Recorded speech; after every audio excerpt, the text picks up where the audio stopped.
I can't be worried about what your shot. I'll try my best to Thank stay you, out of Tal. it, but I can't promise you anything.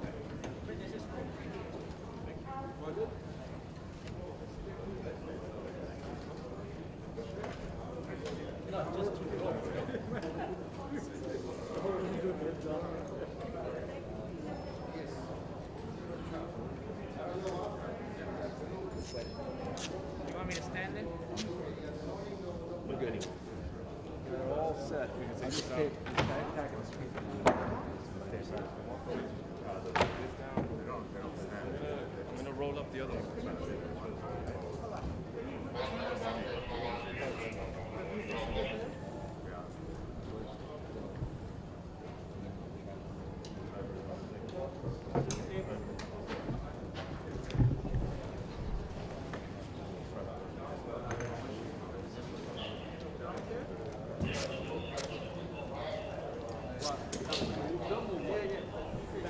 Just push it back.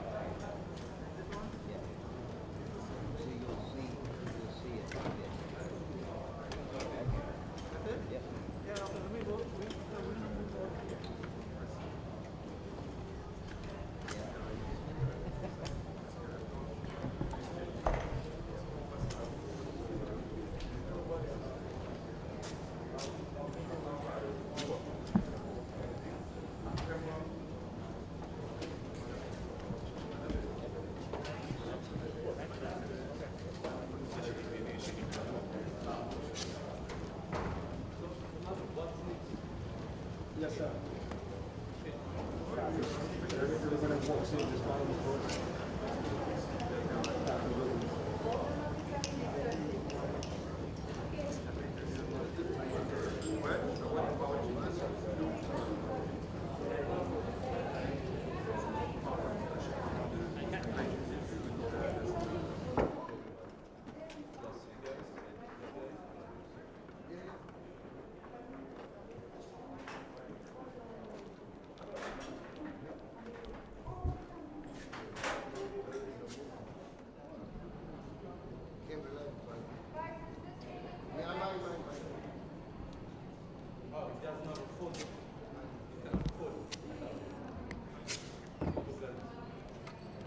All right, we should clear the floor. I think they're coming in.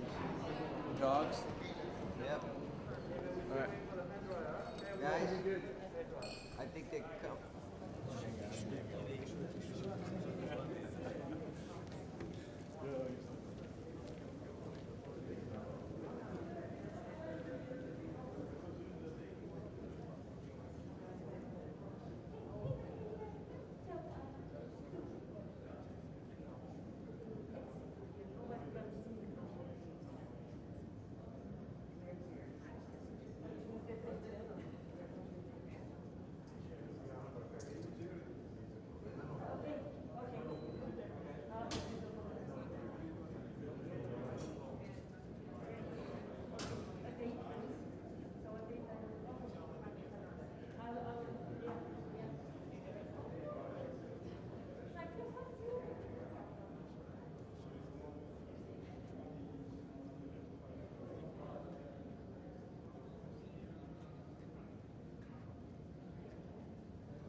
Oh, I didn't give you your pass, right?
Maybe we take some pictures in front It is of the live flag. broadcast or in live. But what do you think? Is it possible to make a picture about live? Thank you. Just one minute.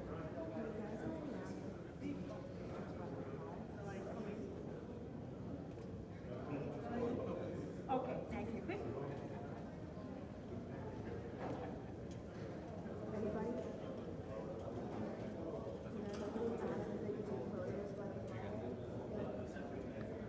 Thank you very much.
Sorry, I can't help you with that.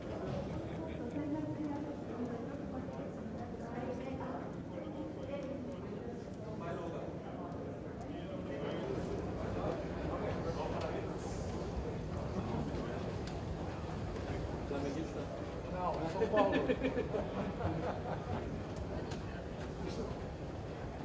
Mas você mora aqui? Moro aqui, sim.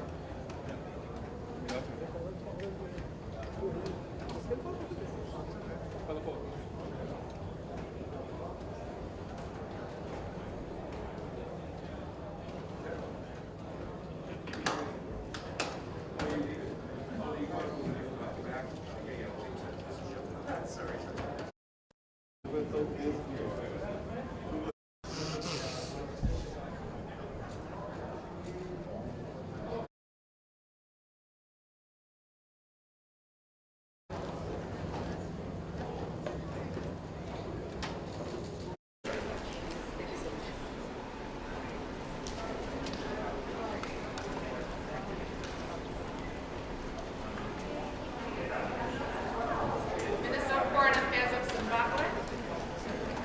Minister, nice to see you again. And please warm regards to the President. We know the next Secretary General. Ah, very good. The next Secretary General. Yes, how are you? It's good to see you again. How's everyone doing?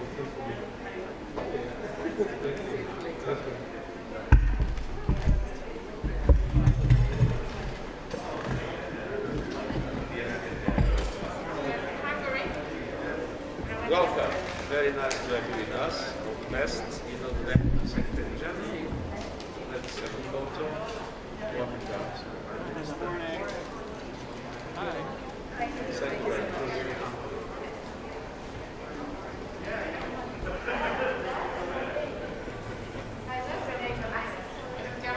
Bienvenido desde ayer. Va a ser la secretaria general.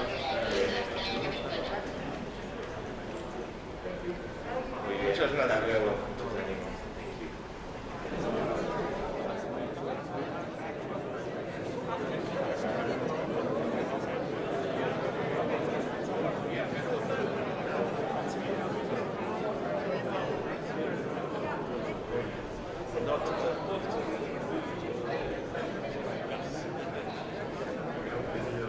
Bonjour madame, j'entendais juste une phrase, on a inauguré le nouveau palais des nations. Ah, excellent.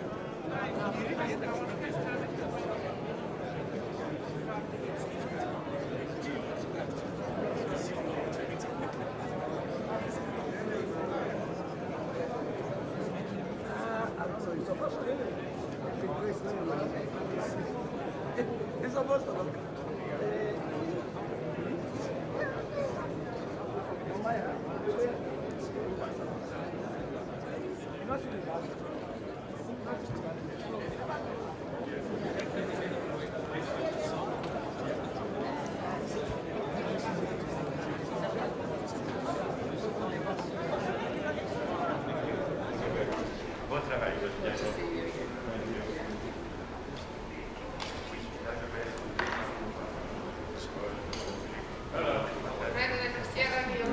Oh, since yesterday, I think, the day before yesterday.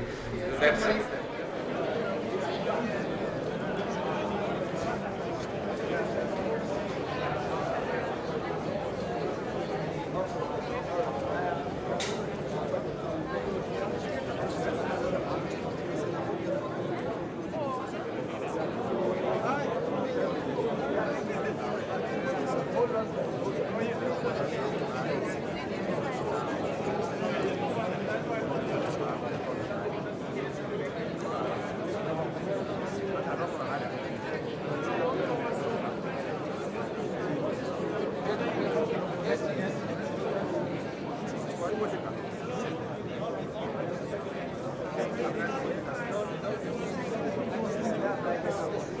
Meeting in Suriname. Yes, yes.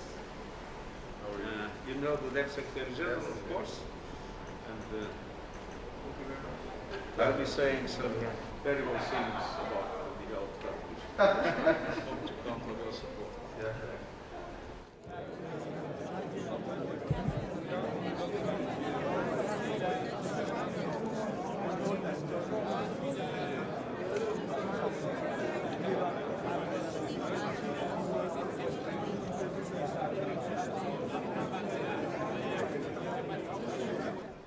Thank you very much. All the best.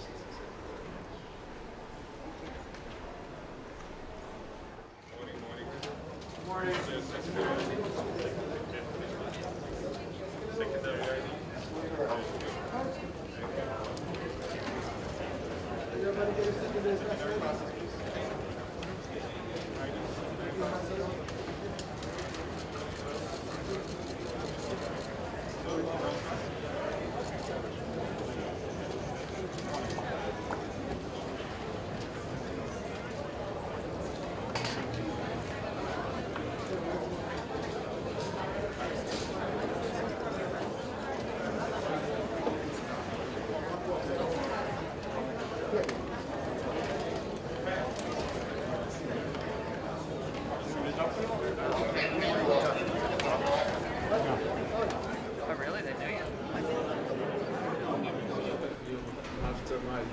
thank you very much for your wonderful chat. And the Deputy Secretary General. I'm happy to see you again, Mr. General Secretary, and my brother.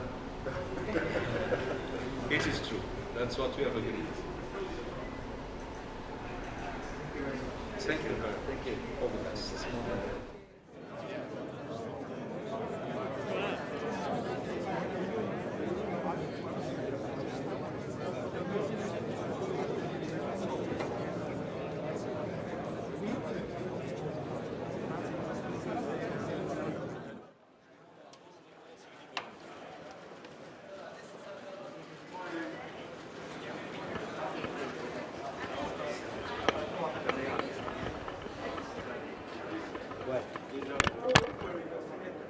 Le patron va pas tarder à arriver. Les autres sont déjà là-haut.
Prime Minister, it's an enormous pleasure to receive you. Enormous honor.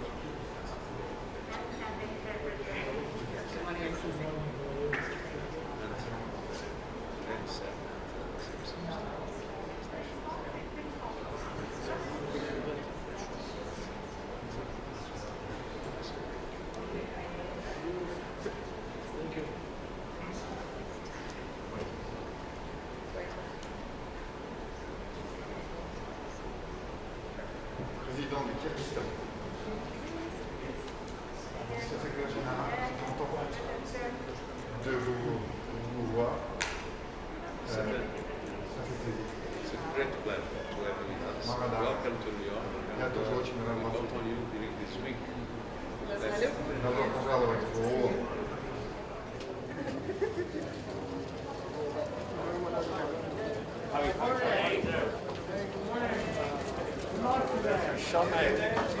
Andrew, step down.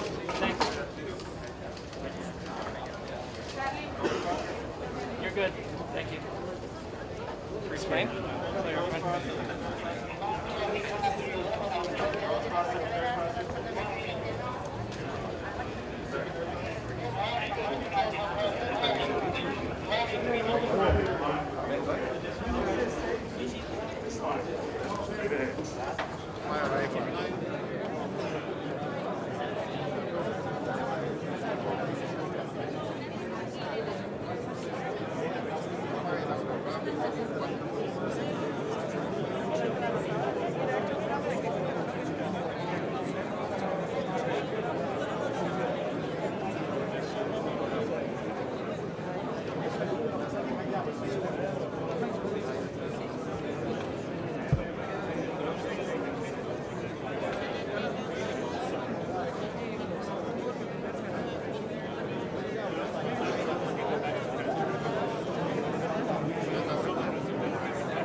muchísimas gracias.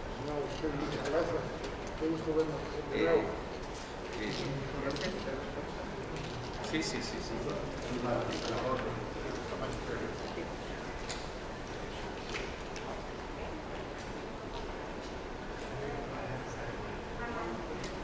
President of Malawi, the First Lady of Malawi, and the Foreign Minister of Malawi. Warm welcome. It's an enormous pleasure to have you with us. And Your Excellencies, good to then see you again. Secretary General.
Executive order.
Let's have a photo.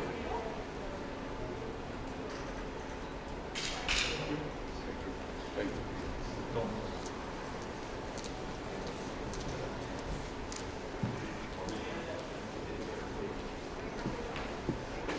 Président des Comores ou son épouse? Monsieur le Président, comment allez-vous? Ça va bien? Toujours un grand plaisir de vous voir. Vous connaissez notre secrétaire général adjoint.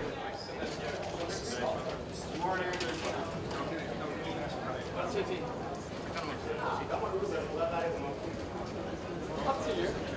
She can talk to me if she wants. Yeah. Yeah.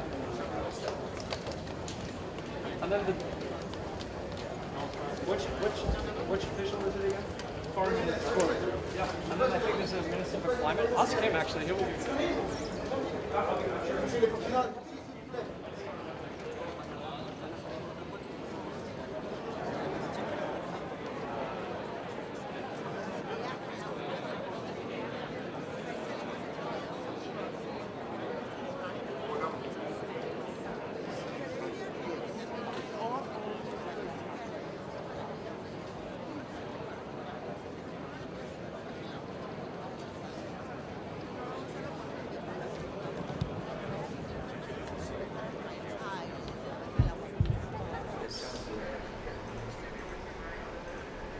Thank you very much. Thank you.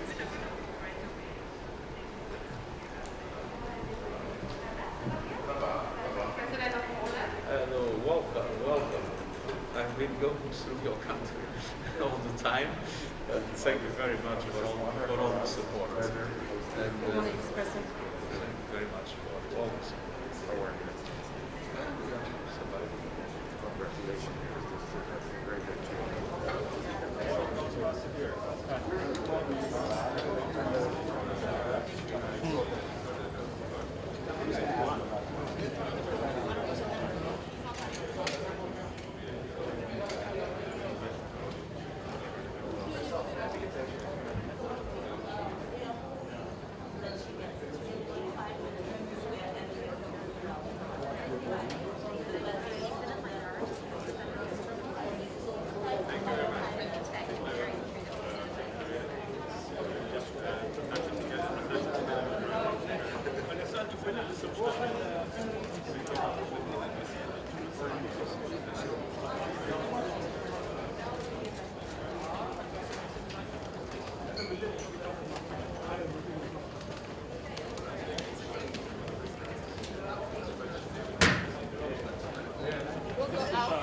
Over there.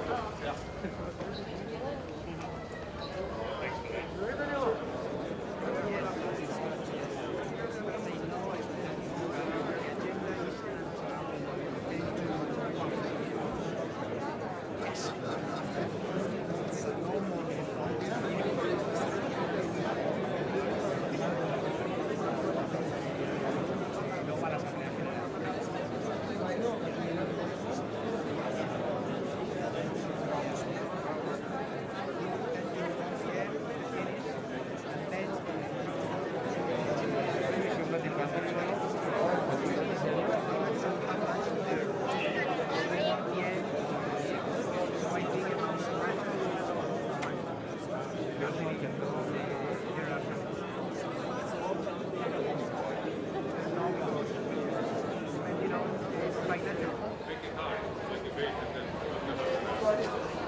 Credentials, please.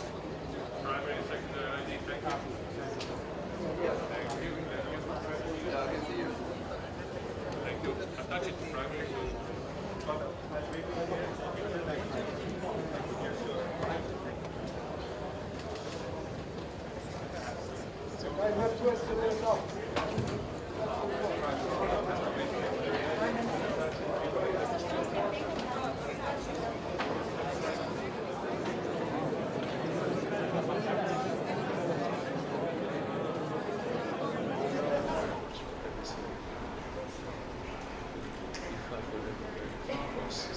And say the right things. Okay.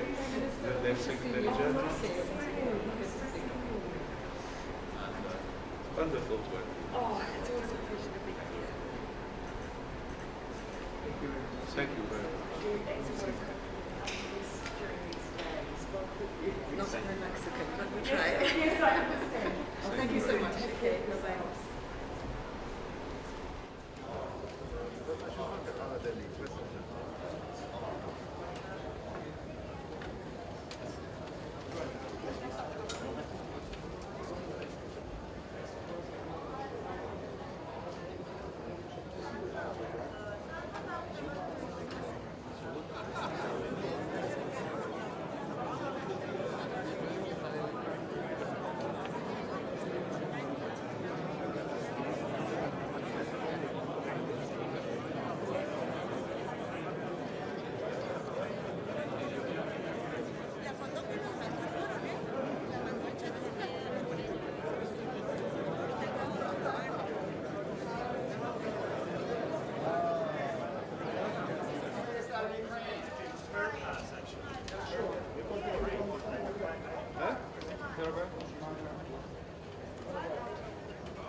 No, Paraguay?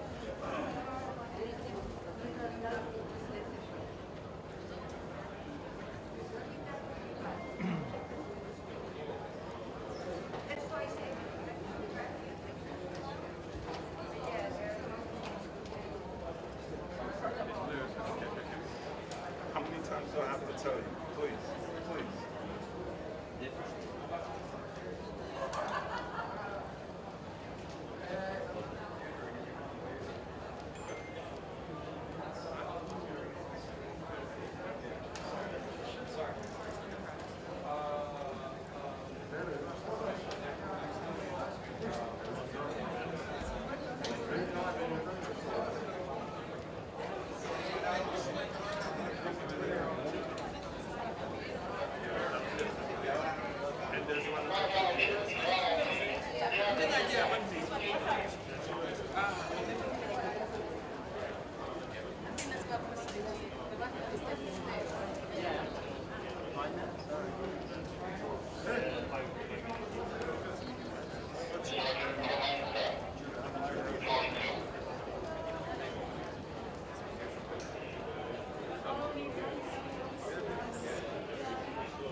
Yeah, full length of fashion.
Crossing. Sorry.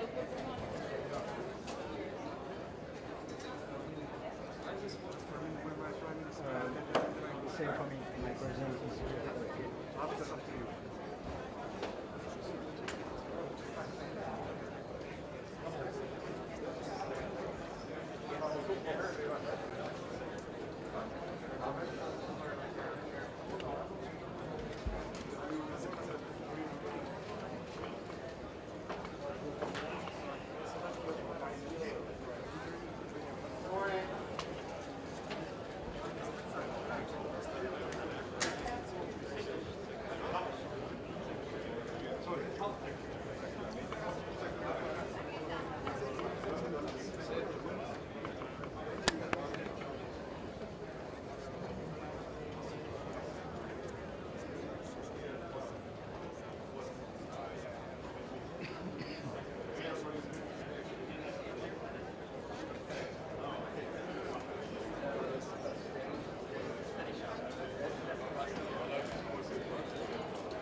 Yeah. Go, go, go, go. Run, guys.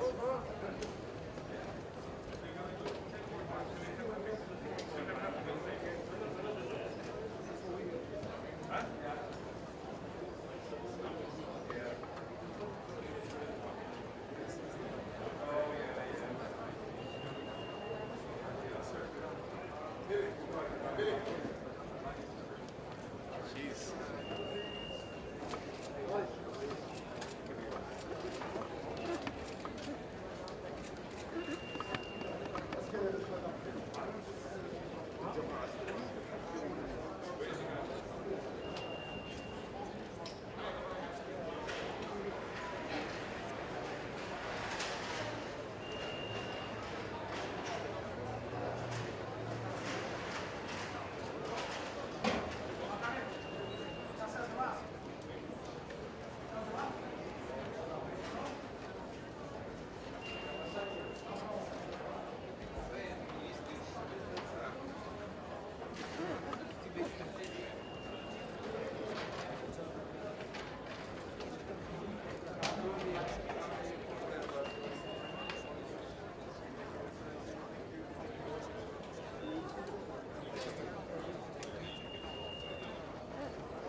No, it's just like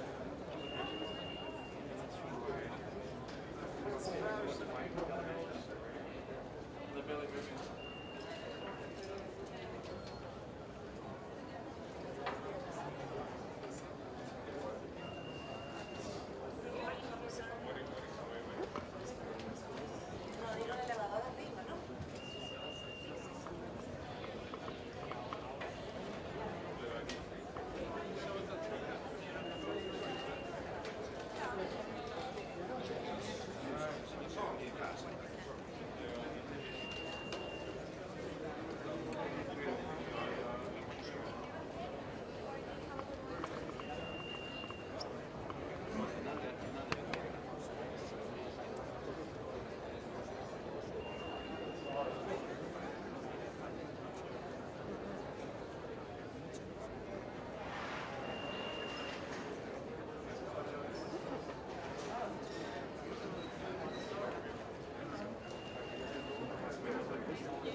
That's a nice suit, man. You're just asking everybody? Just throwing it out there. You're like, I don't know. I've never been.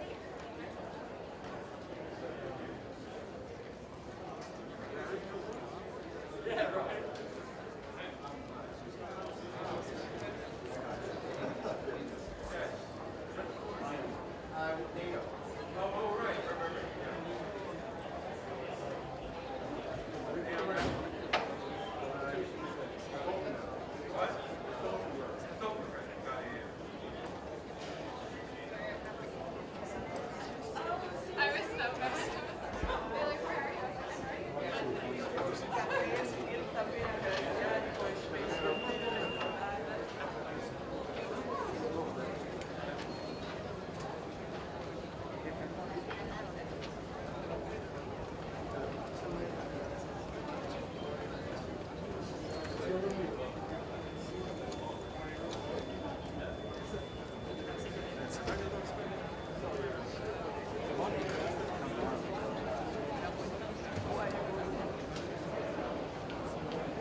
Why stand there?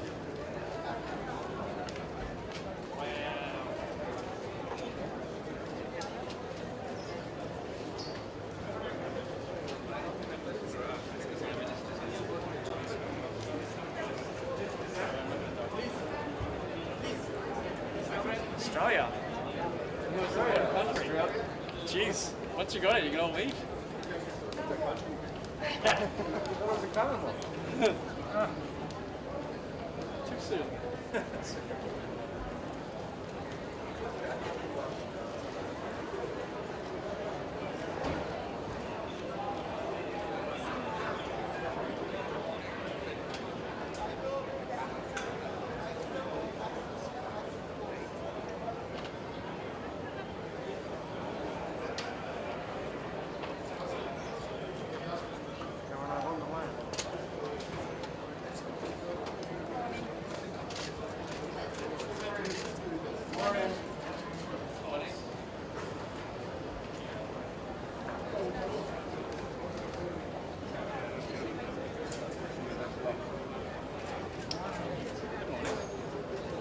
Hello.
Yeah.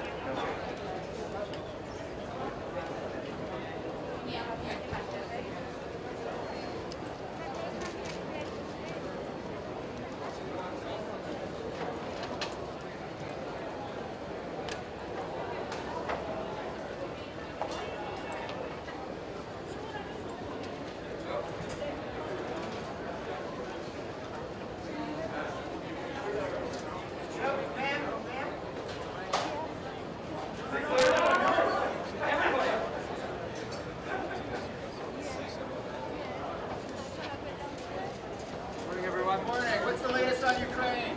Lots of work to do keeping everyone together. Nice job.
Guys,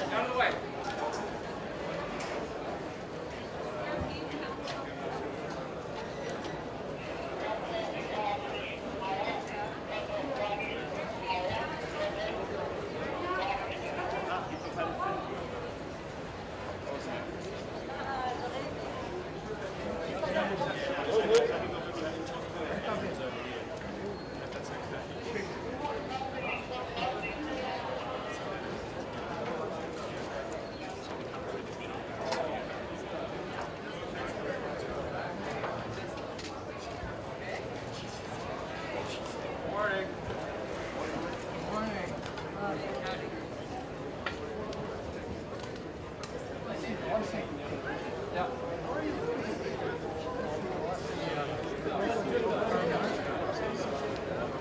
Look at Darwin.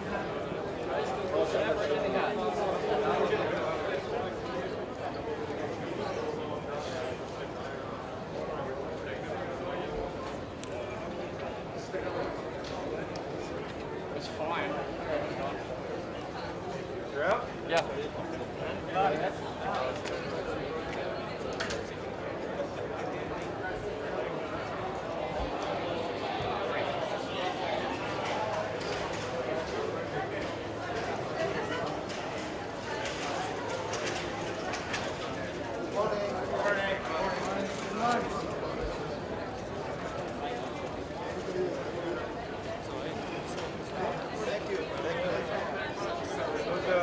What's that, Jimbo?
CNN, anybody?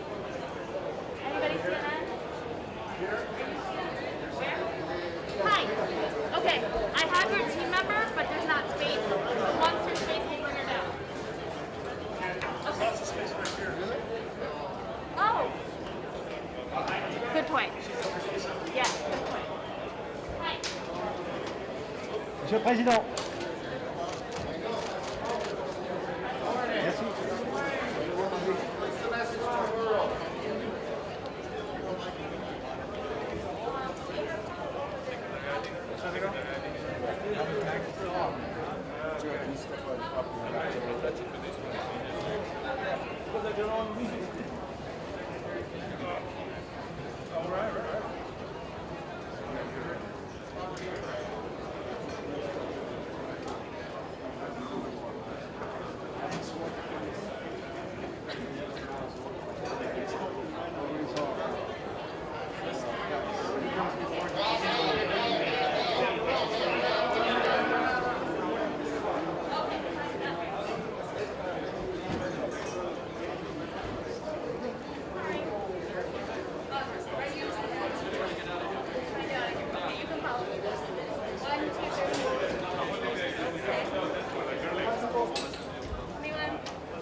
gathering until they take their seats.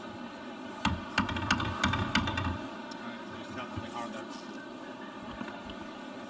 Excellencies, ladies and gentlemen, you are kindly requested to take your seats.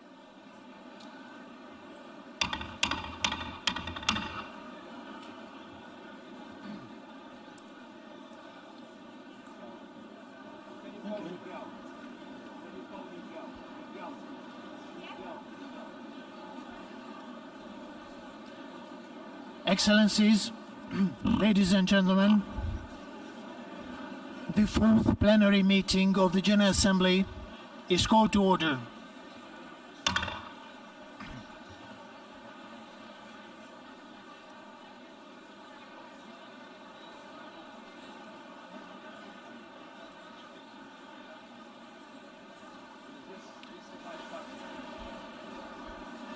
Delegates are kindly requested to take their seats.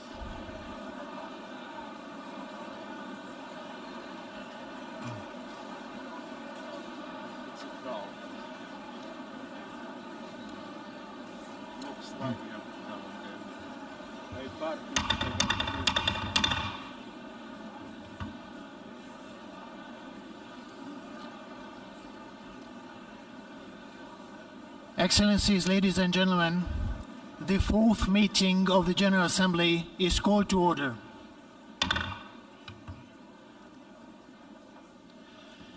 Before proceeding further, I would like to remind members that masks are to be worn by the attendees at all times when indoors, except when directly addressing the meeting. Due to the temporary closure of the east side emergency doors, in the event of fire or an emergency which requires an evacuation, please use the west side emergency doors and the stairway next to the elevator banks. Those in the third and fourth balconies, please use the stairway next to the elevator banks. Before proceeding to the general debate, as announced in the journal, the General Assembly will hear an introduction by the Secretary General of his annual report on the work of the organization, under agenda item 113, in accordance with the resolution 51/241 and notwithstanding of provisions in decision 77/504. We shall proceed accordingly. Now I give the floor to the Secretary General of the United Nations, His Excellency Mr. Antonio Guterres.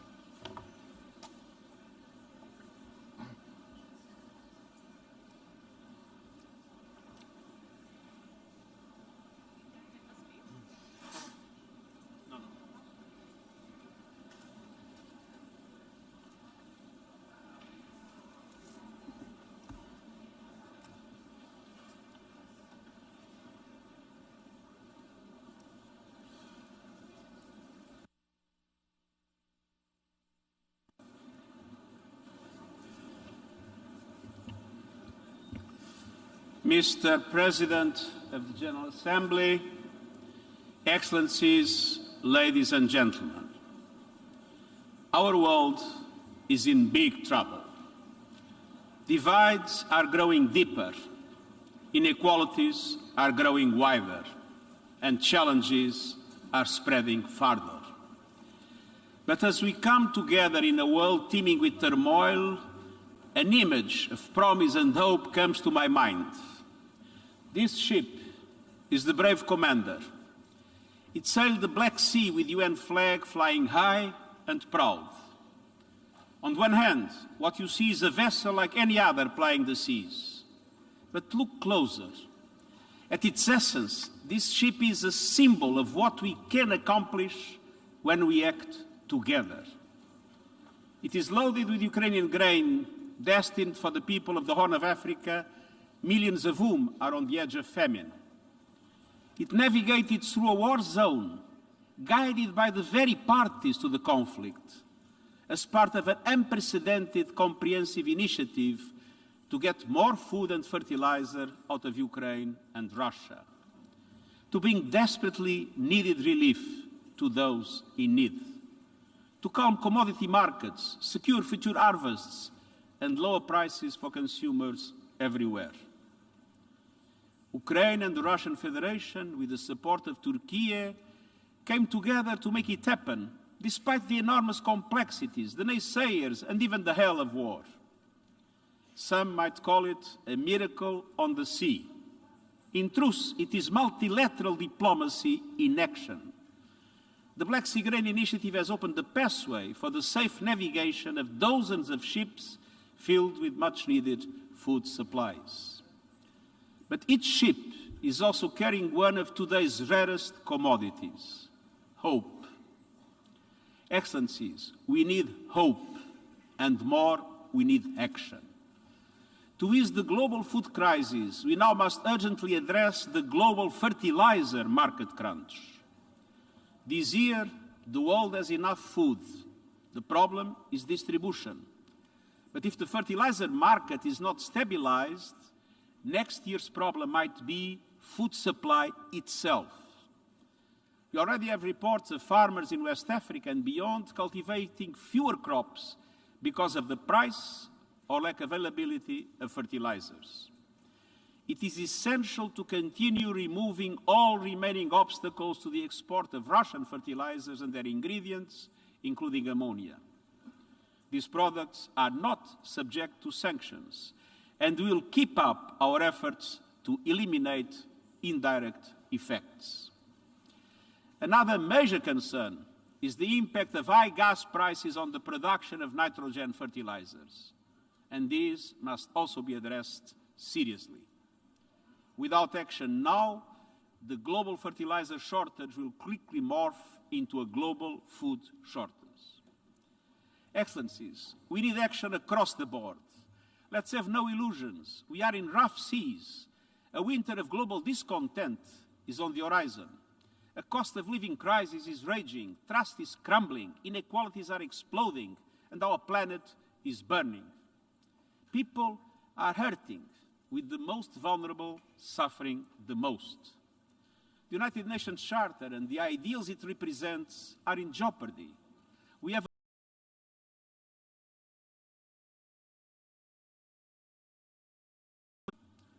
the international community is not ready or willing to tackle the big, dramatic challenges of our age.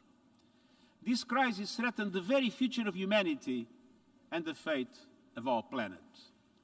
Crises like the war in Ukraine and the multiplication of conflicts around the globe, climates like the climate emergency and biodiversity loss, crises like the dire financial situation of developing countries and the fate of the Sustainable Development Goals, and crises like the lack of guardrails around promising new technologies to heal disease, connect people, and expand opportunity. In just the time since I became Secretary General, a tool has been developed to edit genes. Neurotechnology, connecting technology with the human nervous system, has progressed from idea to proof of concept. Cryptocurrencies and other blockchain technologies are widespread, but across a host of new technologies there is a forest of red flags. Social media platforms based on a business model that monetizes outrage, anger, and negativity are causing untold damage to communities and societies. Hate speech, misinformation, and abuse, targeted especially at women and vulnerable groups, are proliferating. Our data is being bought and sold to influence our behavior, while spyware and surveillance are out of control, all with no regard for privacy. Artificial intelligence can compromise the integrity of information systems, the media, and indeed democracy itself. Quantum computing could destroy cybersecurity and increase the risk of malfunctions to complex systems. We don't have the beginnings of a global architecture to deal with any of these. Excellencies, progress on these issues and more is being held hostage by geopolitical tensions. Our world is in peril and paralyzed. Geopolitical divides are undermining the work of the Security Council, undermining international law, undermining trust and people's faith in democratic institutions, undermining all forms of international cooperation. We cannot go on like this. Even the various groupings set up outside the multilateral system by some members of the international community have fallen into the trap of geopolitical divides, like in the G20. At one stage, international relations seemed to be moving towards a G2 world. Now we risk ending up with a G-nothing. No cooperation, no dialogue, no collective problem solving. But the reality is that we live in a world where the logic of cooperation and dialogue is the only path forward. No power or group alone can call the shots. No major global challenge can be solved with a coalition of the willing. We need a coalition of the world. Excellences, aujourd'hui, je voudrais présenter 3 domaines dans lesquels cette coalition mondiale doit de toute urgence surmonter les divisions et agir de concert. Il s'agit en premier lieu de la mission fondamentale des Nations Unies, instaurer et maintenir la paix. Une grande partie de la planète continue d'avoir les yeux rivés sur l'invasion russe en Ukraine. La guerre a déclenché une destruction et des violations massives des droits humains et des droits humanitaires internationaux. Les dernières informations sur la découverte des sites funéraires à Izium sont extrêmement perturbantes. Des milliers de civils ont été tués, des millions de personnes ont été déplacées, des milliards d'individus dans le monde sont touchés. Nous voyons surgir la menace de divisions dangereuses entre l'Ouest et le Sud. Les risques pour la paix et la sécurité mondiale sont immenses, mais nous devons continuer à œuvrer pour la paix dans le respect de la Charte des Nations Unies et du droit international. Dans le même temps, les conflits et les crises humanitaires se propagent souvent loin des projecteurs. Le déficit de financement de notre appel humanitaire mondial s'élève à 32 milliards de dollars, le plus important jamais enregistré. Hélas, on ne compte plus les crises.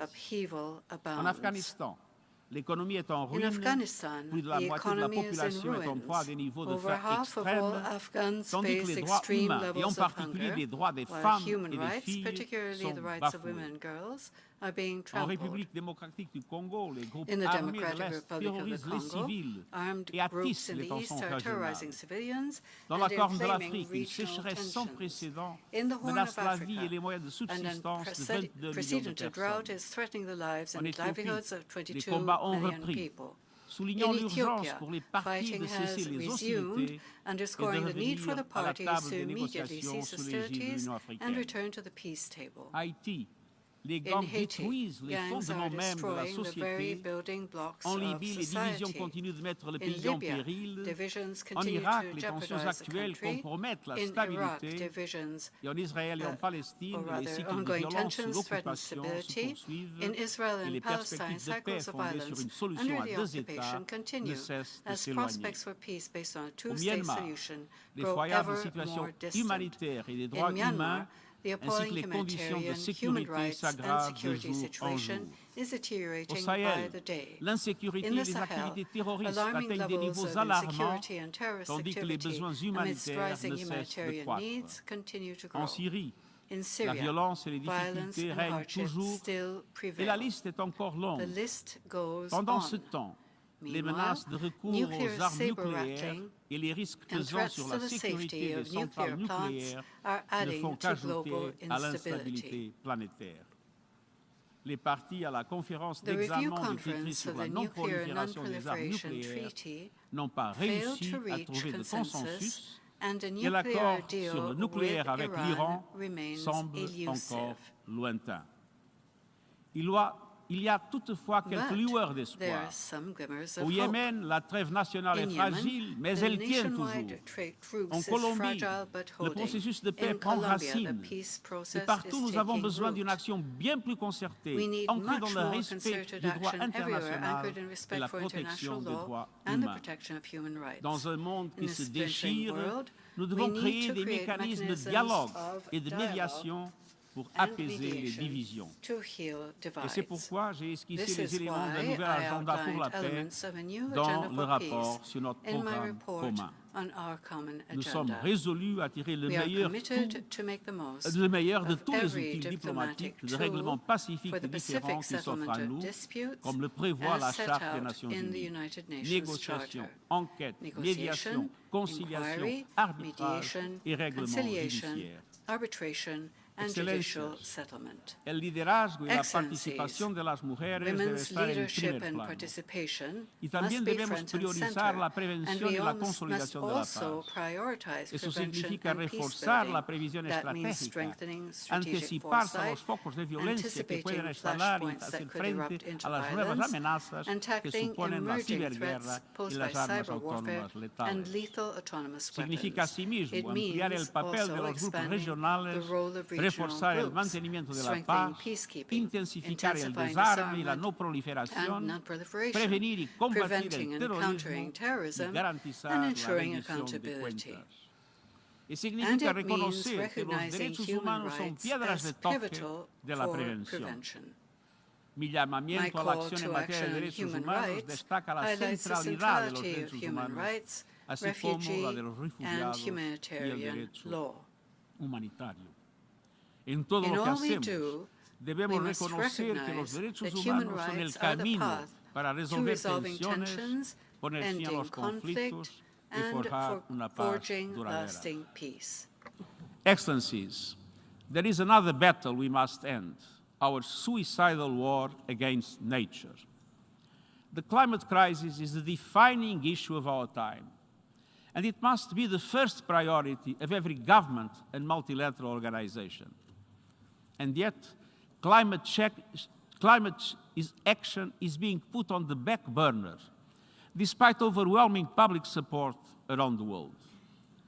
Global greenhouse gas emissions need to be slashed by 45% by 2030 to have any hope of reaching net zero emissions by 2050. And yet, emissions are going up at record levels, on course to a 14% increase this decade. We have a rendezvous with climate disaster. I recently saw it with my own eyes in Pakistan, where 1/3 of the country is submerged by a monsoon on steroids. We see it everywhere. Planet Earth is a victim of scorched earth policies. The past year has brought us Europe's worst heat wave since the Middle Ages. Mega drought in China, the United States and beyond. Famine stalking the Horn of Africa. 1 million species at risk of extinction. No region is untouched. And we ain't seen nothing yet. The hottest summers of today may be the coolest summers of tomorrow. Once-in-a-lifetime climate shocks may soon become once-a-year events. And with every climate disaster, we know that women and girls are the most affected.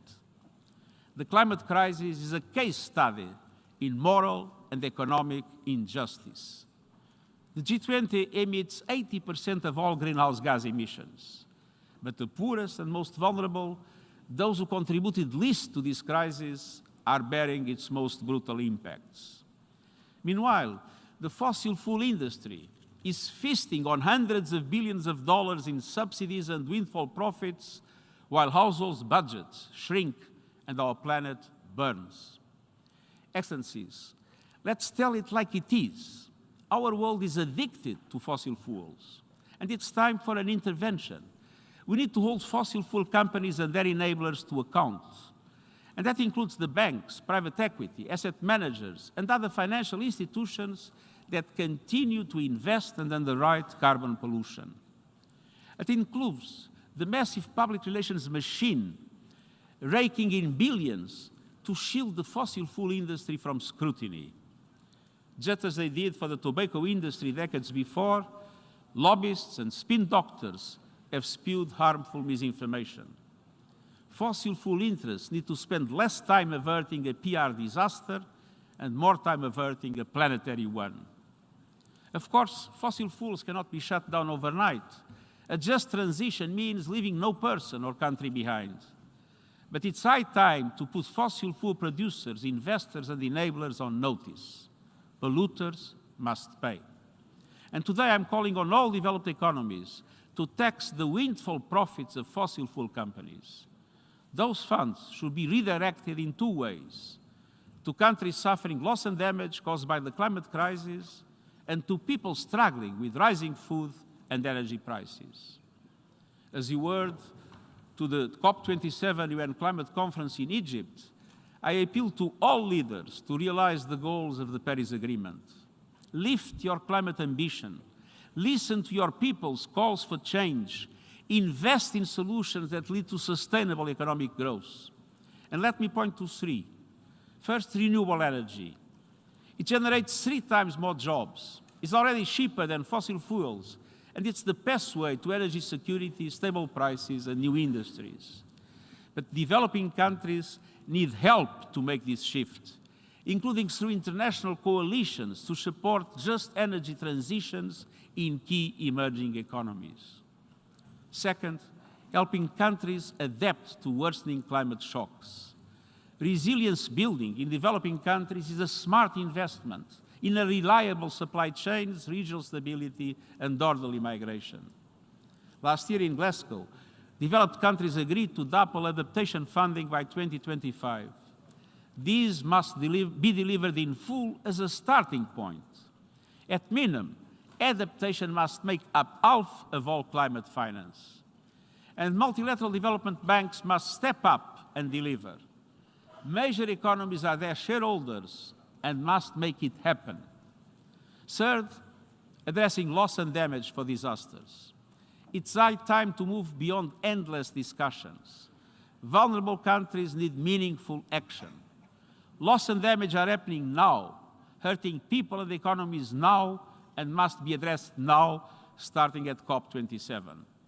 This is a fundamental question of climate justice, international solidarity, and trust. And at the same time, we must make sure that every person, community, and nation has access to effective early warning systems within the next 5 years. And we must address the biodiversity crisis by making the December UN Biodiversity Conference a success.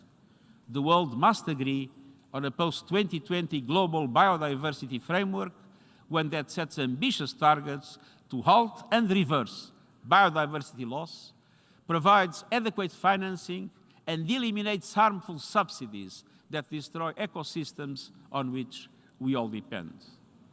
And I also urge you to intensify efforts to finalize an international legally binding agreement to conserve and sustainably use marine biological diversity. We must protect the ocean now and for the future. Excellencies, the climate crisis is coming on top of other heavy weather. A once-in-a-generation global cost of living crisis is unfolding, turbocharged by the war in Ukraine. Some 94 countries, home to 1.6 billion people, many in Africa, face a perfect storm. Economic and social fallout from the pandemic, soaring food and energy prices, crushing debt burdens, spiraling inflation, and the lack of access to finance. These cascading crises are feeding on each other, compounding inequalities, creating devastating hardship, delaying the energy transition, and threatening global financial meltdown. Social unrest is inevitable, with conflict not far behind. And it doesn't have to be this way. A world without extreme poverty, want, or hunger is not an impossible dream. It is within reach. This is the world envisaged by the 2030 Agenda and the Sustainable Development Goals. But it is not the world we seem to have chosen. Because of our collective decisions, sustainable development everywhere is at risk. The SDGs are issuing an SOS. Even the most fundamental goals on poverty, hunger, and education are going into reverse. More people are poor, more people are hungry, more people are being denied health care and education. Gender equality is going backwards, and women's lives are getting worse, from poverty to choices around sexual and reproductive health to their personal security. Excellencies, developing countries are getting hit from all sides, and we need concerted action. Today, I'm calling for the launch of an SDG stimulus led by the G20 to massively boost sustainable development for developing countries. The upcoming G20 summit in Bali is the place to start. This SDG stimulus has 4 components. First, multilateral development banks, the World Bank and regional counterparts must increase concessional funding to developing countries linked to investments in the Sustainable Development Goals. And the banks themselves need more finance immediately. And then they need to lift their borrowing conditions and increase their appetite for risk so the funds reach all countries in need. Developing countries, particularly small island developing states, face too many obstacles in accessing the finance they need to invest in their people and their future. Second, debt relief. The debt service suspension initiative should be extended and enhanced. But we also need an effective mechanism of debt relief for developing countries, including middle-income countries in debt distress. Creditors should consider debt reduction mechanisms, such as debt climate adaptation swaps. And this could have saved lives and livelihoods in Pakistan, which is drowning not only in floodwater, but in debt. Lending criteria should go beyond gross domestic product and include all the dimensions of vulnerability that affect developing countries. Third, an expansion of liquidity. I urge the International Monetary Fund and major central banks to expand their liquidity facilities and currency lines immediately and significantly. Special drawing rights play an important role in enabling developing countries to invest in recovery and the SDGs. But they were distributed according to existing quotas, benefiting those who need them least.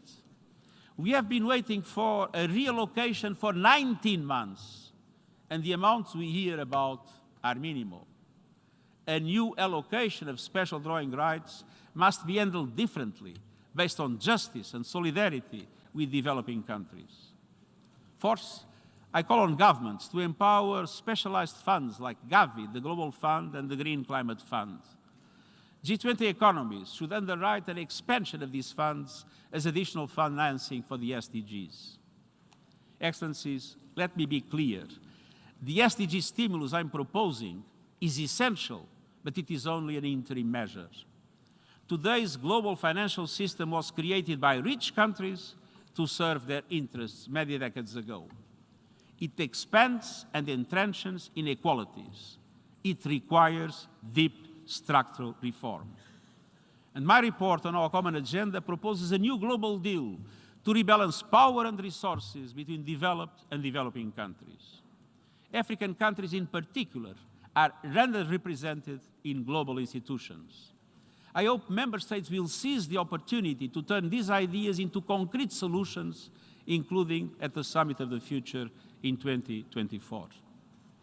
Excellencies, the divergence between developed and developing countries, between North and South, between the privileged and the rest, is becoming more dangerous by the day. It is at the root of geopolitical tensions and lack of trust that poison every area of global cooperation, from vaccines to sanctions to trade. But by acting as one, we can nurture fragile shoots of hope. The hope found in climate and peace activists around the world, calling out for change and demanding better of their leaders. The hope found in young people working every day for a better, more peaceful future. The hope found in women and girls leading and fighting for those still being denied their basic human rights. The hope found throughout civil society seeking ways to build more just and equal communities and countries. And the hope found in science and academia racing to stay ahead of deadly diseases and then the COVID-19 pandemic. The hope found in humanitarian heroes rushing to deliver life-saving aid around the world. The United Nations stands with them all. We know lofty ideals must be made real in people's lives, so let's develop common solutions to common problems, grounded in goodwill, trust, and the rights shared by every human being. Let's work as one, a coalition of the world, as United Nations. Thank you.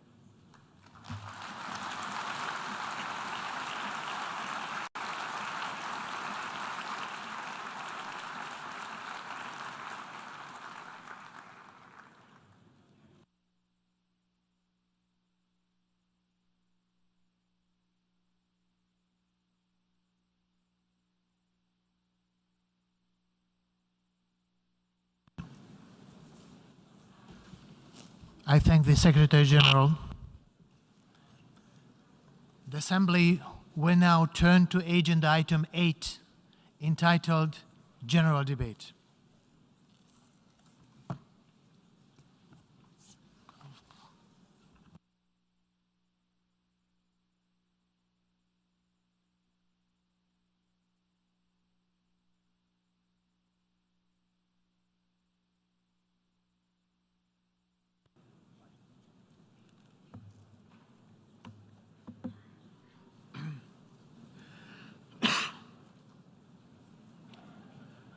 Mr. Secretary General, distinguished heads of state and government, excellencies, friends, the world needs solutions through solidarity, sustainability, and science. Solutions because we have drafted many treaties, set excellent goals, yet have taken too little action. We need solidarity because inequalities have reached record heights. We need sustainability because we owe it to our children to leave behind a livable world.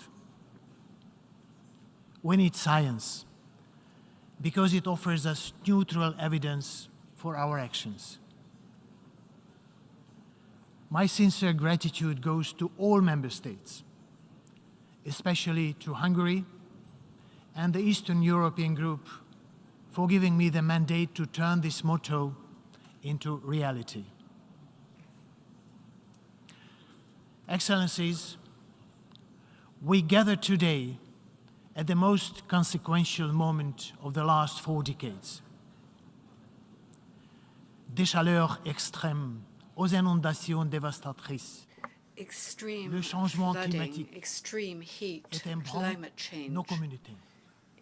is Notre shared consommation by our et communities. nos méthodes de production Our lacernent notre consumption planète and our means of de ses sols production are tearing à ses our cieux. planet apart from the earth to Nous the vivons sky. dans un état We de are crise living humanitaire in an permanent. ongoing state of humanitarian crisis.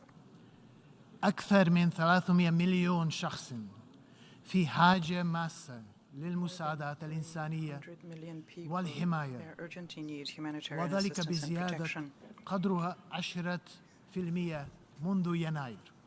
And this is an increase of 10% كما وصلت since أزمة last الجو January. العالمية إلى المستويات World food تنذر crisis بالخطر بسبب تغيير has المناخ reached an alarming level ونزاعات وجائحة because of climate كوفيد change, 19. conflict, and the COVID-19 pandemic. وفي الأشهر الستة الماضية دفع تضخم أسعار الغذاء والطاقة 70 مليون The شخص food إلى and الأقل the energy إلى الفقر. crisis have pushed at least 70 million people into poverty. Инфляция тем временем находится Inflation на самом in the высоком за meantime 40 лет is at the уровне. highest level over the past Четверть 40 years. всего населения Земли 1/4 of the entire population проживает of в the районах, planet охваченных is конфликтами, living in conflict боевыми areas, действиями in areas where и armed политической hostilities take place нестабильностью. or where there is political instability. Редко, когда насилие по всему Violence миру has бывало rarely столь been жестоким. as harsh throughout the world before. Who would have imagined that war would return to Europe? That the nuclear threat would be back in political discourse to settle a dispute with a neighbor? It has been 203 days since the General Assembly adopted a resolution condemning the military aggression against Ukraine. Unfortunately, the bloodshed and the suffering have not stopped yet. In that time, the United Nations, as we heard, and its partners have offered food and shelter to millions of refugees from that country.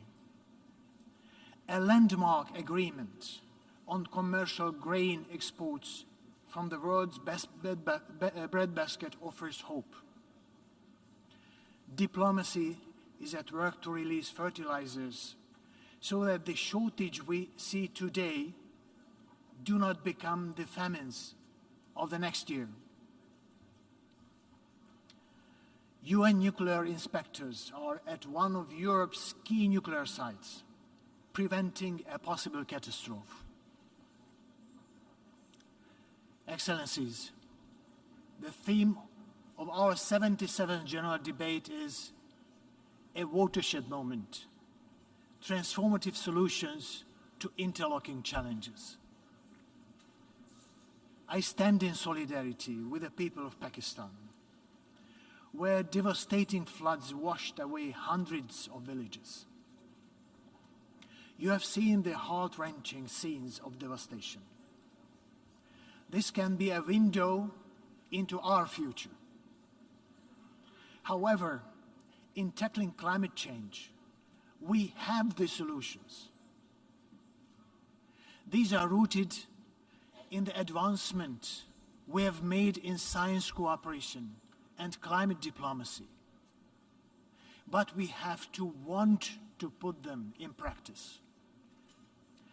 The International Panel on Climate Change has proven an invaluable tool for supporting political decisions to combat climate change and to adapt to its consequences.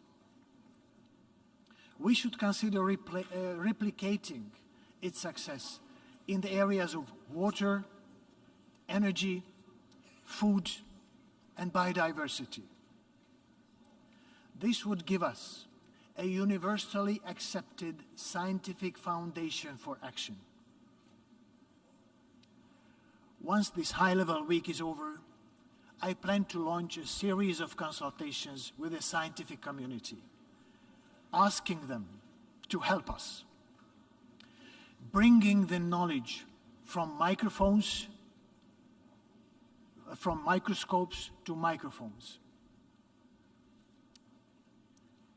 The 77th session of the General Assembly will be key to preparing the SDG Summit in 2023 and the Summit of the Future in 2024. Next year, we will assess SDG 6 at the UN Water Conference, the first since 1977. This call could not be more urgent. Water is set to be the next major driver of conflict worldwide.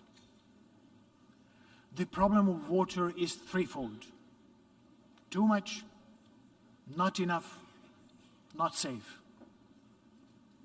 We have the chance to make a difference in the lives of 2.1 billion people who lack access to clean water. Let us cooperate to make the Water Action Agenda as transformational, practical, and actionable as possible. During this session, we will also assess the Sendai framework and come to conclusions to improve resilience against disasters. It is vital that these opportunities lead to substantive outcomes. The building blocks for transformation are at our disposal. The 2030 Agenda, the Sendai Framework, the Paris Agreement, the Addis Ababa Programme of Action, and our common agenda all point in the same direction. They describe the world we want and offer the avenues to get there. I'm encouraged that the Secretary General's proposals and the important initiatives by member states mutually support each other. The challenges are great and they are interconnected, but they are not insurmountable.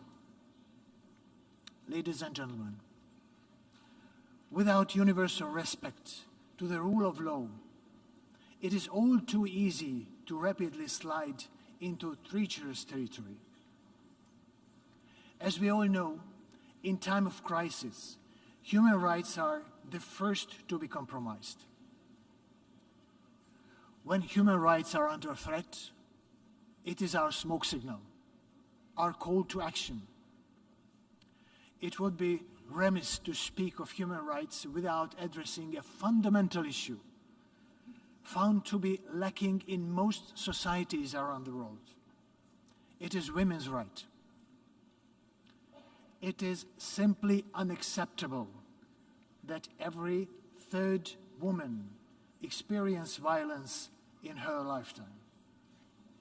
As we speak, half of humanity is all too often excluded from decision-making and leadership. But we need every man and woman to live their lives to their fullest potential. It is only by ensuring the inclusion of all, valuing the knowledge of all, that we will find solutions to the challenges we face. This afternoon's UNGA platform of women leaders, organized in collaboration with UN Women, may be an answer to this call. Women heads of state and government will offer their solutions to society's complex problems. Data shows that crisis response is more effective when women take the lead. I encourage you to engage substantively with this issue. It has to do with equity and equality, but above all, human dignity. Excellencies, in all these issues, in all our endeavors, I look forward to working closely with the Secretary General, the Security Council, the ECOSOC, and other key relevant institutions of the United Nations. I stand ready to support Member States to identify transformative, impact-oriented, systemic, and sustainable solutions.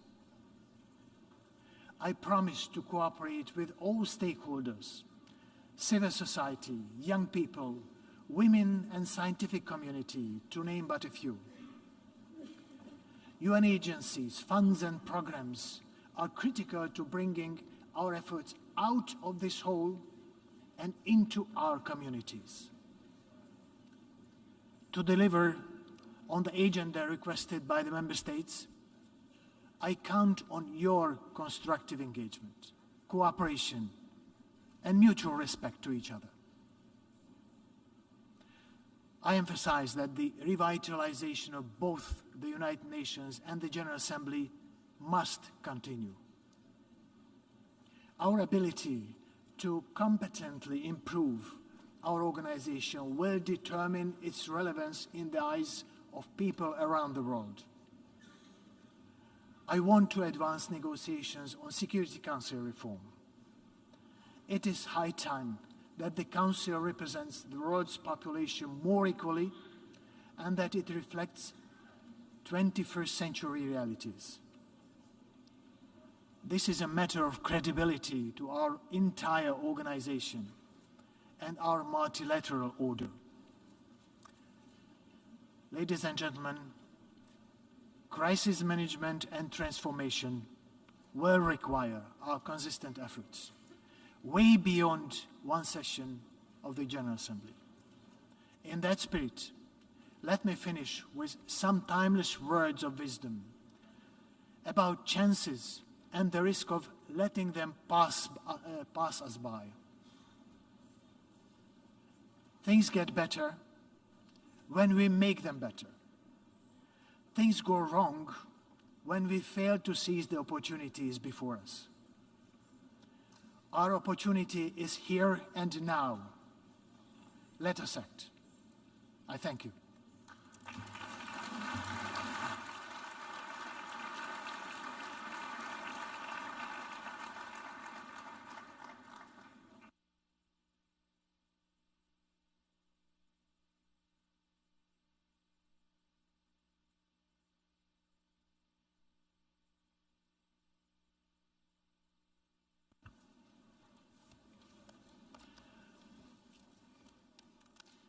Distinguished delegates,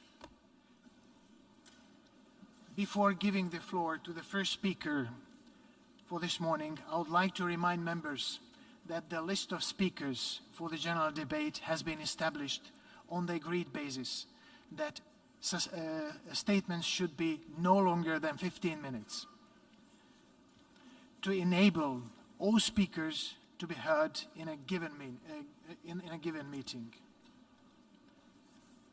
Within this time frame, I would like to appeal to speakers to deliver their statement at a reasonable pace so that interpretation into the other official United Nations languages may be provided properly. I would also like to draw your attention to the decision taken by the General Assembly at previous sessions, namely that the practice of expressing congratulations inside the General Assembly hall after a speech has been delivered is strongly discouraged. After delivering their statements from the rostrum, speakers are invited to exit the General Assembly hall through room GA200, located behind the podium, before returning to their seats. May I take it that the General Assembly agrees to proceed in this manner during the general debate of the 77th session? It is so decided. Finally, I should like to draw the attention of members that during the general debate, official photographs of all the speakers are taken by the Department of Global Communications. Members interested in obtaining these photographs are requested to contact the Photo Library of the United Nations. The Assembly will hear an address by His Excellency Jair Messias Bolsonaro, President of the Federal Republic of Brazil. I request the protocol to escort His Excellency.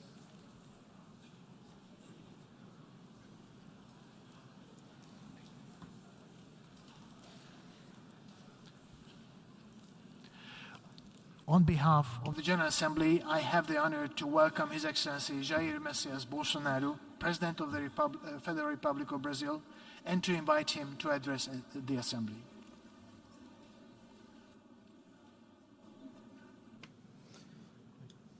Okay. Hello, that's in the English channel. Okay. This is the English channel.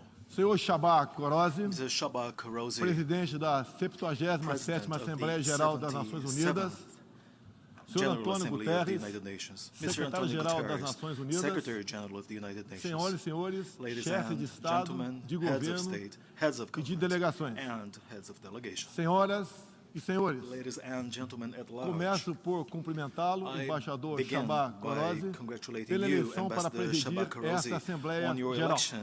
Esteja certo de contar com o apoio do Brasil.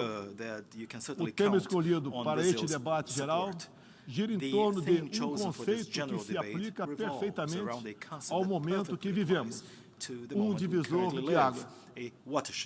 Senhor Presidente, nossa responsabilidade coletiva nessa Assembleia Geral é compreender o alcance dos desafios que compõem esse divisor de águas e, a partir daí, construir respostas que tirem sua força dos objetivos que são comuns a todos nós.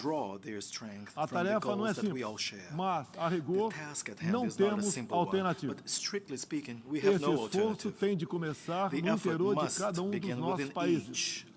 Antes de tudo, é aquilo que realizamos no plano interno que dá a medida da autoridade com que agimos no plano internacional. Deixe-me falar da perspectiva do meu país. Quando o Brasil se manifesta sobre a agenda da saúde pública, fazemos isso com a autoridade de um governo que, durante a pandemia da Covid-19, não poupou esforços para salvar vidas e preservar empregos. Como tantos outros países, concentramos nossa atenção desde a primeira hora em garantir um auxílio financeiro emergencial aos mais necessitados.